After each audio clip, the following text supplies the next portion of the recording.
Down in south part of Sweden there is a sausage that is more famous than other sausages. I'm talking about the Swedish Isterband. Grandpa food or grandma food. I guess this is one of those Swedish dishes that is kinda younger people don't really like. For what reasons, I don't know.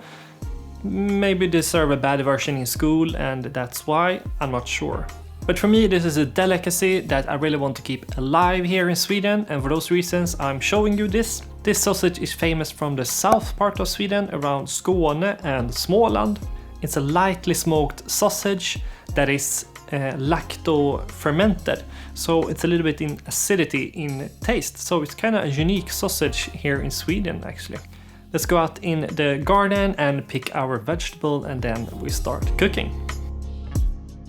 I'm gonna cook this with creamed fresh potatoes with some Swedish summer herbs, serve alongside with a little bit of mustard and of course a little bit of beetroot.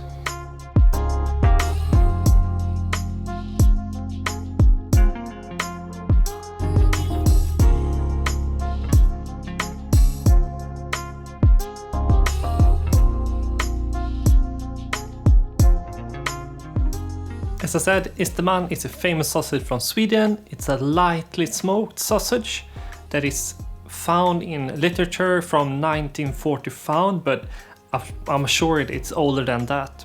It is a pork sausage that contains barley grits and a little bit of potatoes and sometimes a little bit of rice as well, although I think the rice element is a little bit more a modern version of the Isterband. South part of Sweden and around the Småland and Skåne area is famous for being pretty cheap, and maybe that's why this sausage only have 25 to up to 60% meat contained in it. The rest is just other kind of filament.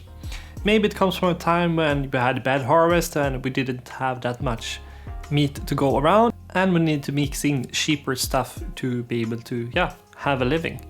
Or it was just to amp up the sales number if there was a, I don't know, South Swedish salesperson who needed to have a little bit extra margin. Who knows? But that's what it contains after all. And the trademark of this sausage is that it's a little bit acidity. And that's because it has a lacto-fermented process going in it. So that's why it has a little bit of a acidic flavor. And the lacto-fermented process is usually known in vegetables. You've probably known, lacto-fermented cucumbers and all other kind of stuff. But we use it here for the sausage. Why? Probably because it lasted longer back in the days when we don't have a refrigerator. But nowadays we use it because it has a nice flavor, so to say. And it's one of those sausages that's, I guess, young people and Generation X and Y don't really like. It's no off-pit or intestine stuff in it. Well, it's made of pig intestines as any proper sausage, of course, but it's not really gross sausage either. It's, if you think of it, it's almost a half vegetarian sausage. But for me and many other persons, it's a delicacy that you really want to have kept around. And for those reasons, we're gonna cook Isterband cooked with creamed potatoes with fresh Swedish summer herbs, served alongside with some mustard and some beetroots. And when it comes to potatoes to serve with this, I really recommend to have firm potato, and if you have a possibility, fresh Swedish summer potatoes as well, or if you're not in Sweden, fresh potatoes. They're a little bit more sweeter in taste and smaller and nicer to cook in my opinion. And what I like to do is boil them with the skin on, then we're gonna peel it afterwards and chop it up and throw it in the kind of bechamel sauce we're gonna cook with the green potatoes. Drop in a big pinch of salt and throw the lid on. What I'm gonna do is prepare the sausage for frying up, and what I like to do is to cut up some slices in the sausage. This will prevent the sausage from not, exploding, so to say. And also it gives a little bit of a crisp texture on those cuts as well. I know some people cut the sausage in half the whole way, like a split the banana vertical, so to say. That can be nice sometimes as well, but I prefer it to have this way. When it comes to the cream sauce or the bechamel, Throw in your butter into a pan, saucepan preferably here. We're gonna keep on stirring quite a lot. Once the butter is nice and melted, it's time to put in our wheat flour. Keep on stirring here until you get up to a nice temperature and you have no lumps left. It's really important because the lumps in a bechamel sauce is a big no-no in my opinion. You can do this here in two ways. I like to mix cream and milk here because the potato starch or the starch in the potato will thicken up the sauce a little bit extra in the end. So 50% cream and 50% milk goes in the sauce. This will simmer up until you have the texture you're looking for. I want to have, as I said, a little bit more runny than usual, but it's up to you.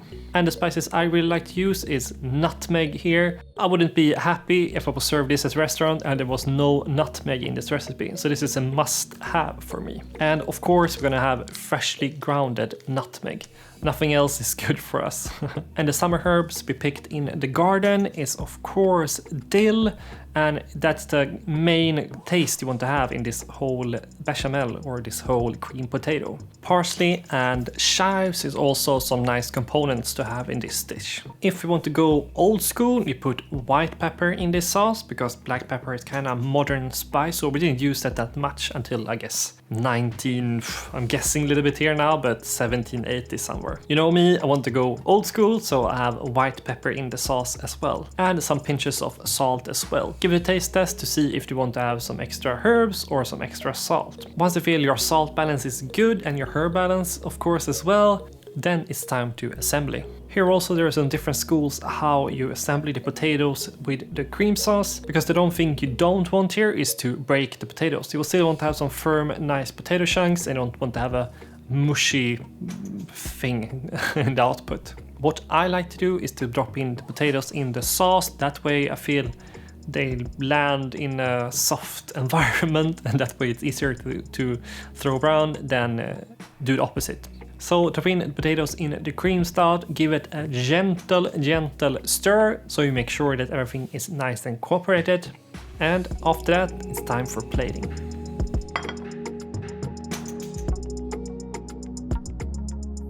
And here we have it, a beautiful, nice Isterband made with creamed potatoes, served alongside with mustard and beetroot.